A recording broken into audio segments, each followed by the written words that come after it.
নগরের যদি বাসায় যদি বাবা মা না থাকে, ছেলেমেয়েরা যেরকম কষ্টে আছে, নগরবাসী ঠিক নগর পিতা না থাকার এরকম কষ্টে আছে। আজকে এক বছর যাবৎ আমাদের তো কার্যক্রম একেবারে স্থগিত। প্রশাসক কোনো কাজ করছে না, প্রশাসকের কোনো কাজ করছে বলেই উনি বলে যে আমরা প্রশাসক। স্বাভাবিক উনি এভাবে জনগণের দায়িত্ব ওইভাবে নিতে চাচ্ছে না। প্রশাসক হিসেবে যেটুকু দরকার উনি সেটাই নিচ্ছে।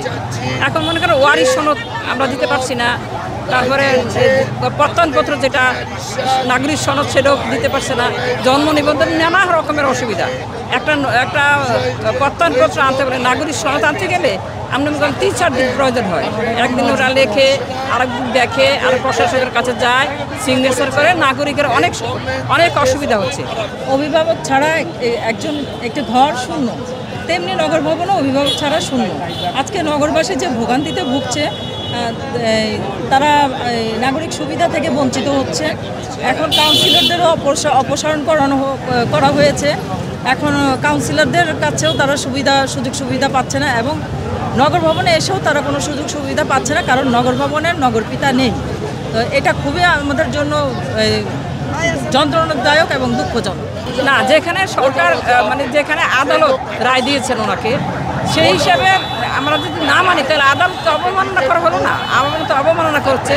আমি আশা করব আমাদের নগরপিতা ইশাককে, যেহেতু সরকার আদালত রায় দিয়েছে, সে আদালতকে সম্মান দেখিয়ে এটা কার্যকরী করার জন্য এটা আমাদের অনুরোধ থাকবে। তার আগেও আমি বৃষ্টিতে দাঁড়িয়ে ট্রেনের যে ব্লকেজ সেটা সারানোর চেষ্টা করেছিলাম কর্মীদের নিয়ে।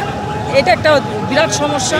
তারপর আপনার ওভারফ্লো একটু বৃষ্টিতে অথবা শুক্রবারে অল্প পানিতে ওভারফ্লো করে, এবং রাস্তাঘাটের যে দুরবস্থা, বিগত ফ্যাসিস্ট সরকারের আমলে যে কাজগুলো ধরা হয়েছিল রাস্তাঘাটের উন্নয়নে, সেগুলো আজও সে পরিত্যক্তভাবে পড়ে আছে। সে কাজগুলো সম্পূর্ণ হচ্ছে না, কারণ একজন নগরপিতা নেই, কাউন্সিলর নেই।